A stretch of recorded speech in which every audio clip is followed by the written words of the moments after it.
Trip में आपका स्वागत है। मैं हूं आपके साथ अनन्या चतुर्वेदी और आज हम आपको मिलवाने वाले हैं कुछ ऐसी शख्सियतों से जो कि अपने जीवन में कुछ नहीं बल्कि बहुत कुछ देख कर बैठे हैं। जी हाँ, हमारे साथ आज मिस्टर एचएल जोशी जी मौजूद है स्टूडियो में, साथ ही उनकी बेटी डॉक्टर मेधावी चौरे हमारे साथ मौजूद है। बहुत स्वागत है आप दोनों का पलटो कार्यक्रम में। नमस्ते।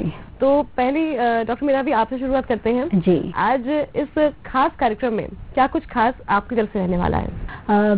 इस प्रोग्राम में ये खास रहेगा कि इस भाग दौड़ की जिंदगी में हम कहीं पर अपने पेरेंट्स को भूलते जा रहे हैं। ये जो रैट रेस में हम शामिल हो रहे हैं, जो कॉर्पोरेट सेक्टर्स हैं हम ज्वाइन करते हैं और जो हमारी नौकरियां हमें डिमांड करती हैं कि हम 12 घंटे से ज़्यादा काम करें, इस भाग दौड़ में कहीं हम अपने पेरेंट्स को भूलते जा रहे हैं।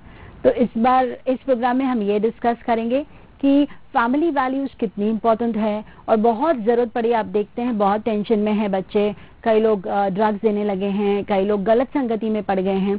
तो इसके लिए हमारे अगर पेरेंट्स मौजूद रहते हैं हमारे पास और अगर हम उन पे ट्रस्ट करते हैं और अगर शेयर करते हैं हमारी प्रॉब्लम्स, तो हमें कितने आसानी से हमें किसी काउंसलर के पास जाने की ज़रूरत ही नहीं है। तो आज हम ये बताएंगे, आपको ये चीज़ डिस्कस करेंगे। ओके सर, आपसे शुरुआत करते हैं। हमारे साथ मिस्टर एचएल जोशी जी मौजूद हैं जो कि आपको बता दें हम कि 96 ईयर्स के हैं, साथ ही चार्टर्ड अकाउंटेंट है and he is a very polite person. तो सर आपसे शुरुआत करेंगे आपकी लाइफ के बारे में कि शुरुआत कहाँ से हुई, जीवन की कैसा सफर रहा है अभी तक का। नमस्कार जी, मैंने आपको अपना नाम बताया HL Joshi ji. Full name है हरिशंकर लक्ष्मी नारायण जोशी। मेरे पिताजी तिमरनी के रहने वाले थे, एक छोटा सा विलेज मध्य प्रदेश में। वहाँ से खेती बाड़ी थी, वो लैंडलॉर्ड थे। मेरी पढ़ने की एम्बिशन इतनी ज़्यादा थी, मैं हमेशा बचपन से चाहता था कि ये बड़े आदमी आते हैं, ये वकील आते हैं, ये बड़े बड़े जजेस आते हैं, कैसे पढ़ के इतने बड़े हो जाते हैं। हमारे यहाँ तो कोई चौथी क्लास से ज़्यादा ही नहीं पढ़ता। उस एम्बिशन को पूरा करने के लिए मैंने एक हमारे टीचर से मिला, एक हमारे ब्रदर बॉम्बे में है सर्विस करते, उनसे मिला, हमारे एक प्रोफेसर थे उनसे मिला। उनसे सबसे मुझे ये प्राप्त हुआ कि तुम्हारे अंदर अगर ये इच्छा है और सच्ची लगन है तो तुम अवश्य ऊंचे स्थान पर पहुंचोगे।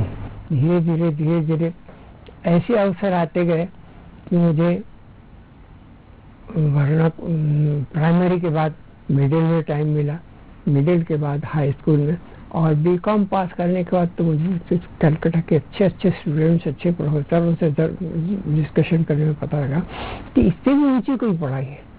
इंडिया की सबसे बड़ी डिग्री कौन सी है? CA, chartered accountant. वहाँ तक पहुँचना बहुत कठिन होता है और इसका सिर्फ एक ही सेंटर है, बॉम्बे।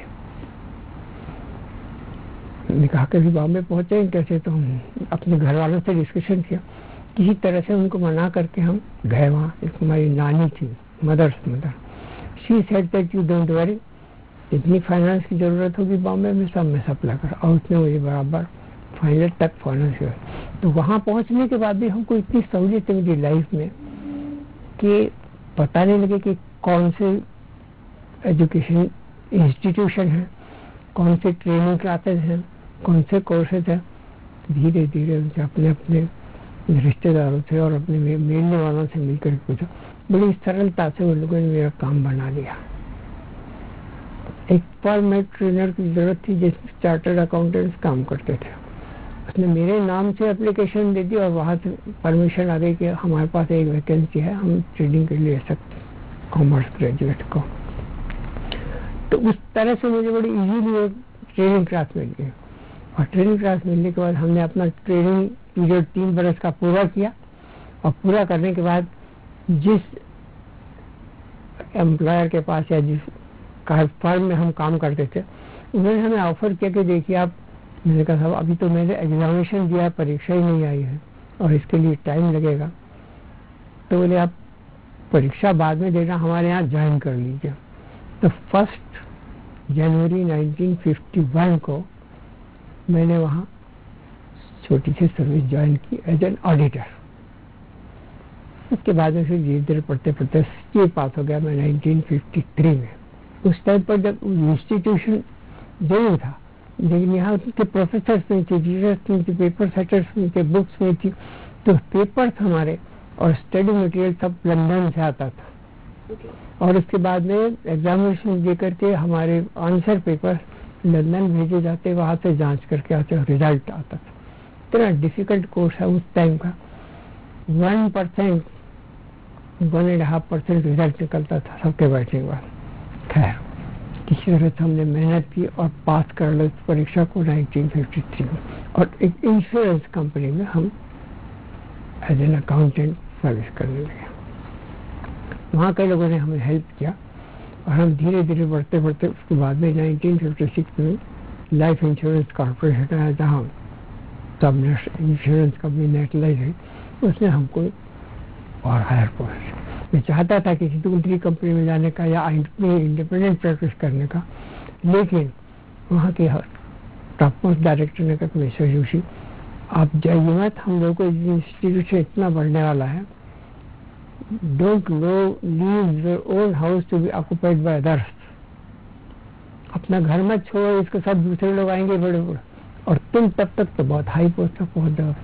इसलिए मैंने उसको छोड़ा नहीं और वहां से ले करके इतने मेरे ट्रेन मिला, ट्रांसफर मिला, प्रमोशंस मिले कि मैं पहला पोस्टिंग मेरा बॉम्बे में हुआ, फिर मेरा पोस्टिंग राजकोट में हुआ, तो राजकोट में गुजराती सीखी मैंने।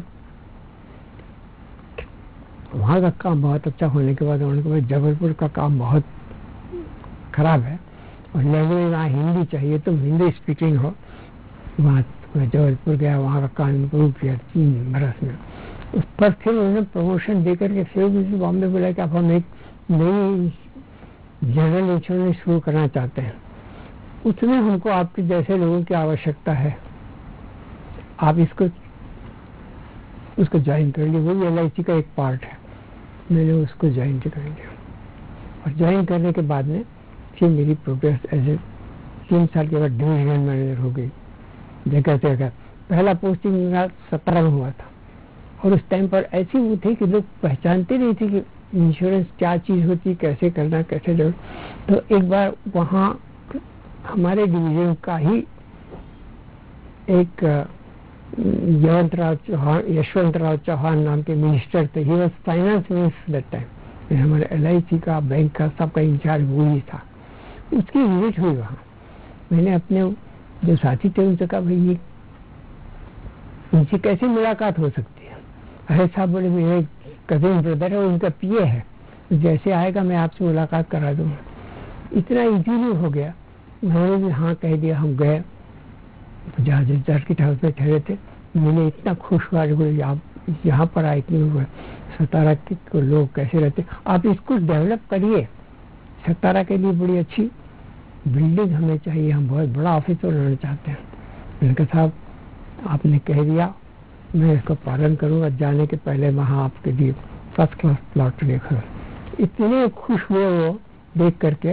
उनका तुम्हारे यंग बॉय, और तो मेरी एज मुश्किल से 31-32 थी, कि तुम आज से इतना बड़ा एम्बिशन है मेरे सामने, आप प्रॉमिस करो कैसा करोगे इसको? उनका साहब आप फिक्र मत करिए, आपकी नेक्स्ट विजिट जब होगी तब फाउंडेशन स्टोर तैयार होगा, उसके बाद में तब तक मैं परचेज करूंगा। उसी डील बड़ी डिफिकल्ट डील थी। वहाँ का एक देवी मर्चेंट था, बहुत जमीन थी उसके पास। 5 साल से कोशिश कर रही थी LIC, उसको नहीं दे रहा था। मैंने वहाँ के लोगों से मिलकर, उससे मिल करके और यशवंतराव चौहान का वास्ता देकर के कहा कि देखो तुम्हारा कितना नाम होगा, तुम्हारी जमीन पर ही होगा कलेक्ट्रेट के सामने। वो जमीन खरीद ली। वो LIC स्तब्ध रह गया कि ये सबसे यंग चार्टर्ड अकाउंटेंट, सबसे पहला डिवीजन मैनेजर बना, अचीव्ड लॉट। वो 80 महीने के बाद में हम यशवंतराव चौहान हमारे वहाँ पर थे। उसके बाद में बरस भर की मीटिंग के बाद हम होटल ताज में उनका रिसेप्शन करने निकले। सबके सामने उन्होंने तारीफ की कि वी वांट सच बॉयज। और ये करने के बाद में फिर मैंने उनको एक ही रिक्वेस्ट किया। उनका साहब देखिए मेरा प्रोविंस जो है मध्य प्रदेश है, हिंदी स्पीकिंग, और ये है मराठी, गुजराती सीखी, मराठी सीखी। अगर मेरा ट्रांसफर वहाँ हो जाए तो बड़ा, अरे this is so, he wanted Hindu, क्योंकि अपने इंदिरा जी ने कहा कि जो प्रोविंस का लैंग्वेज हो उसी लैंग्वेज के भविष्य को आप वहाँ रिव्यू में पढ़ेंगे। उसने अपनी डायरी में नोट किया। नेक्स्ट वीक मेरा ऑर्डर आ गया, मैं अपने गांव पहुंच गया। 2 साल की जरूरत थी, 3 साल के पहले ट्रांसफर नहीं था। इस तरह से सबसे बड़ा ऑफिसर LIC का मेरे से पहले खुश हुआ, तो सब LIC वाले दंग रह गए। उसके बाद में फिर मेरा ट्रांसफर वहाँ हुआ, इंदौर का, जबलपुर का, और उसके बाद में फिर मैं वहाँ पे पटना ट्रांसफर हुआ। वो सबसे डिफिकल्ट डिवीजन था, किसी के बस में नहीं आता था। तो इन 2 जगहों का जो एडमिनिस्ट्रेशन उन्होंने देखा कि बड़े से बड़े यूनियन लीडर्स, बड़े से बड़े पॉलिटिशियंस और बड़े सब इतना वहाँ ऊपर आंदोलन करते थे, कुछ काम नहीं होने पाता। मैंने सबके साथ बातचीत का एक इंसिडेंस आपको कहता हूँ। जब मैंने पहला लेक्चर उनको दिया तो मैंने बहुत तारीफ की कि भाई पटना और बिहार कितना अच्छा प्रदेश है। हम तो पूरे नहीं समझते, बड़े बड़े हमारे विद्वान लोग यहाँ पैदा हुए हैं, उन्होंने हिंदुस्तान में नहीं, हिंदुस्तान के बाहर भी धर्म फैलाया है। महात्मा गांधी का यहाँ वो था। पहले प्रेसिडेंट हमारे जो थे डॉक्टर राजेंद्र प्रसाद, वो आपके बिहार के थे। पहला जो यूनियन लीडर यानी मजदूरों को उत्तर नियुक्ति करने वाला जयप्रकाश नारायण यहाँ के थे। कितना आदर था, हम तो इस नमन करते हैं आप लोग, और सबको कहते हैं आपका रिप्रेजेंटेटिव इतना हुआ। बड़े खुश हो गए, सब बात नहीं करके बड़े गांधी मैदान में सब खुश हुए। साहब आप, मैंने कहा तो एक ही चीज है, हमने एक बार सुना था कि गांधी मैदान में इसी जयप्रकाश नारायण को इसको ऊपर उठाया, लोगों ने, यहाँ के लोगों ने जूते की माला पहनाई थी। तब तक जोशी साहब को तो सब मालूम है। बोले सर आपको कोई तकलीफ नहीं होगी, आप यहाँ आराम से। हमने कहा बस हम यही चाहते हैं, हम आपको तकलीफ नहीं देंगे और आप हमको तकलीफ नहीं देंगे। इस प्रोविंस पर अपन आपका डिवीजन को ऊंचा बैठाएंगे। उस डिवीजन को ऊपर जाने के बाद मेरा प्रमोशन किया, डेप्यूटी जोनल मैनेजर में कानपुर गया। कानपुर के काम को भी बहुत ऊपर लेकर के आया। वहाँ की अकाउंट्स का सब उन्होंने जब देखा कि इतने डिविजन में इससे सबसे अच्छा अकाउंट्स करके आया, उन्होंने कहा हम आपको एक पोस्ट और हायर दे करके सेक्रेटरी ऑडिट एंड इंस्पेक्शन बना देते हैं। तो आप तमाम ऑल इंडिया के हर डिवीजन में इस तरह का एजुकेशन दीजिए कि जो आप सबसे खुश हो। इस बीच में हमारा कॉन्ट्रैक्ट उस टाइम पर हमारे चेयरमैन थे TFI साउथ के, बहुत बड़ा विद्वान। बाद में उसको इंदिरा गांधी ने लेकर के कहा कि तुम LIC में जाओ, LIC का इम्प्रूवमेंट बहुत कम होता है। उनको LIC में भेजा। LIC में गया तो पहली मुलाकात मैंने उनसे की, सर आपका नाम सुना है, बहुत अच्छा आपकी इम्प्रूवमेंट। बोले मिस्टर जोशी तुमको कल मैंने जो ऑल इंडिया DM मीटिंग देखी, उसमें मैंने देखा कि ये लड़का सबसे फर्स्ट बेंच पर बैठा है, कितना अलर्ट होकर के हर भाषण सुनता है, बड़ा स्मार्ट है। ये काम का आदमी, इसको बुलाता हूँ। नेक्स्ट डे मुझे ऑर्डर आया कि आपको चेयरमैन साहब बुलाते हैं। उन्होंने मुझे समझाया पूरी स्कीम की, किस तरह से बिजनेस को डेवलप करना, किस तरह से अकाउंटेंट्स और एडमिनिस्ट्रेशन को अरेंज